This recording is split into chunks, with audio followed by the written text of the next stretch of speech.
Imagine you walk into your favorite coffee shop every single day. The first day, you order a large black coffee. The barista, let's call her Ada, takes your order. The next day, you do the same, and the next. After a week of this, something amazing happens. You walk in, and before you even open your mouth to speak, Ada starts grinding the beans for your large black coffee. She has learned your pattern. She has anticipated your request. This isn't magic, it's a form of intelligence. Ada didn't need you to write down your order on a form each day. She simply observed your behavior and made a prediction. It's a small thing, but it makes your morning just a little bit smoother, a little bit better. This simple coffee shop story is a great way to start thinking about artificial intelligence, or AI. It's all about creating systems that can learn, adapt, make decisions, much like our friendly barista Ada. Instead of a human brain, however, we're talking about a computer brain. We are trying to build machines that can recognize patterns, understand requests, and even predict what we might want next. It's a huge, exciting field of science and engineering that is changing the world right before our very eyes. From the way we shop online to the way doctors diagnose diseases, this idea of creating intelligent systems is everywhere. Now let's take our coffee shop story a step further. What if the coffee shop got a new, fancy ordering kiosk? This machine wouldn't be alive, of course, but it would be demonstrating a form of intelligence. So, what exactly is artificial intelligence? Let's break it down. The artificial part is easy. It means it's made by humans, not by nature. The intelligence part is the fun stuff. Intelligence is the ability to learn, to reason, to solve problems, to understand complex ideas. When you put them together, artificial intelligence is simply the science of making computers and machines do things that normally require human intelligence. Think about recognizing a friend's face in a photo, understanding what someone is saying, playing a game of chess. These tasks all require a certain level of smarts. AI is all about trying to build that kind of smarts into our machines. You might be thinking of robots from movies with blinking lights and metallic voices. While that's one vision of AI, the reality is much more subtle and already woven into our daily lives. When your email app automatically sorts spam into a separate folder, that's AI at work. It has learned to recognize telltale signs of junk mail. When you ask your phone's voice assistant for the weather, AI is what allows it to understand your spoken words and fetch the correct info. It's not one single thing. It's a huge, sprawling field of computer science with many branches and goals. The big dream for some researchers is artificial general intelligence, AGI. This would be a machine able to understand or learn any intellectual task a human can. We are still a very, very long way from that. Most AI today is narrow AI. This AI is built to perform one specific task very well, like playing chess, identifying cats in videos, or recommending movies. At its heart, it's about problem solving and creating artificial intelligence to help us understand and shape our world. If artificial intelligence is the big, overarching goal of creating smart machines, then machine learning is one of the most important ways we get there. Think of it like this. AI is the car. Machine learning is the engine that makes it go. Instead of programming a computer with a giant rigid set of rules for every possible situation, we use machine learning to allow the computer to learn the rules for itself. It's a fundamental shift in how we think about programming. We move from giving explicit instructions to providing data and letting the machine figure out the patterns on its own. Let's go back to our coffee kiosk. A traditional programming approach would require a developer to write code like, if a customer has ordered a large black coffee for 7 days in a row, then display usual. But what if they order it for 6 days, then skip a day? What if they sometimes order a medium? The programmer would have to write rules for every possibility. Practically impossible. Machine learning flips this around. We just feed the kiosk all the order data, thousands of orders from hundreds of customers, and let the algorithm discover the patterns and decide when to offer the usual.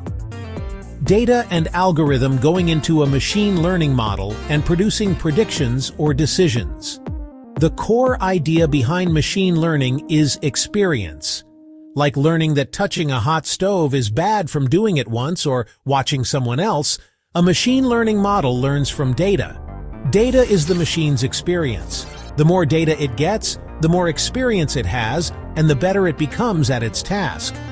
A model trained on 1 million cat photos will be much better at identifying cats than one trained on only 100. This learning from data process makes ML powerful and versatile. Machine learning is a subfield of AI, but it's driven most of the recent advances. It's not magic.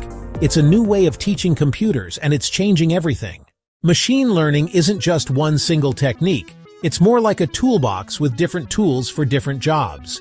We can group these tools into 3 main categories, or flavors: supervised learning, unsupervised learning, reinforcement learning.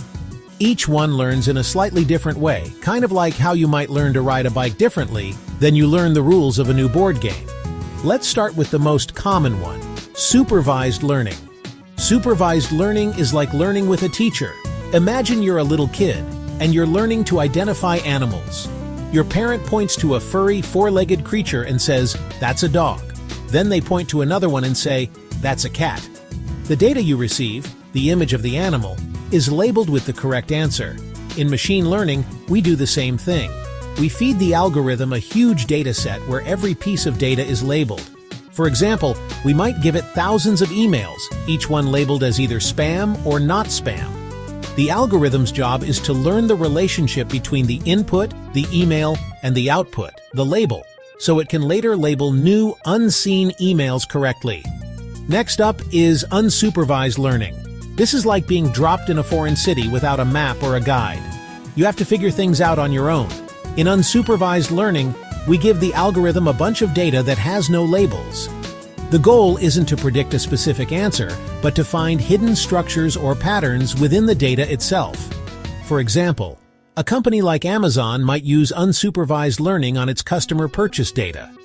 The algorithm could look at all the things people buy and discover natural groupings or clusters of customers. It might find a group that buys lots of electronics, another that buys baby products, and a third that buys gardening supplies, all without being told what to look for. Finally, there's reinforcement learning. This is how you might train a puppy. You tell it to sit. If it sits, you give it a treat, a positive reward. If it chews on the furniture, it gets a firm no, a negative reward or punishment.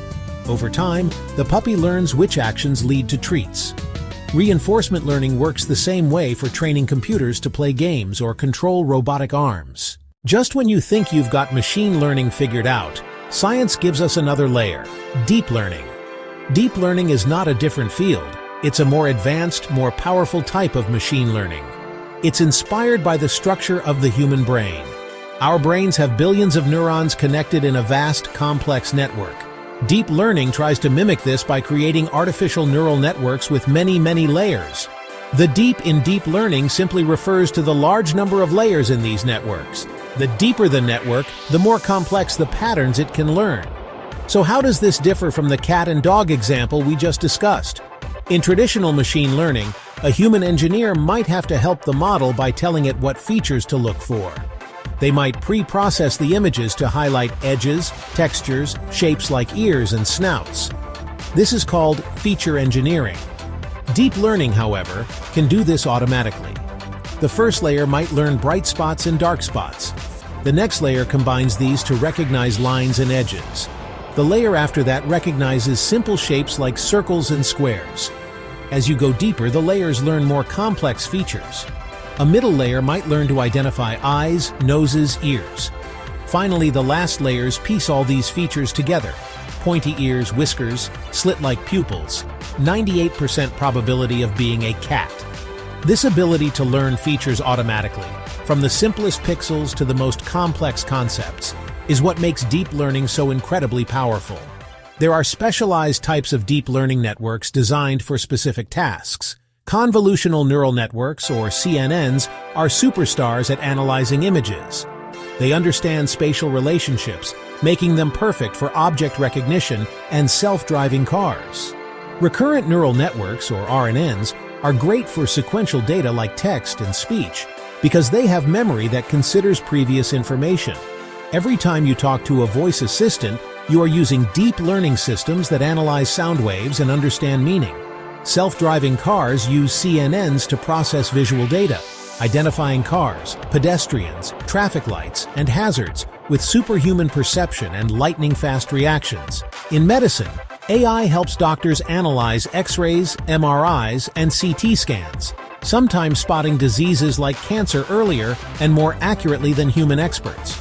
This doesn't replace the doctor. It acts as a powerful assistant, helping them make better-informed diagnoses.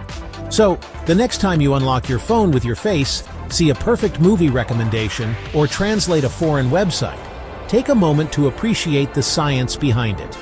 AI, machine learning, and deep learning are not just buzzwords. They are fundamental tools that are extending our own capabilities. They are helping us solve some of the world's biggest challenges. Understanding them isn't just for computer scientists, it's for everyone. Stay curious. The world is full of problems to solve, and AI is one of the most exciting keys we have. Let's get to work.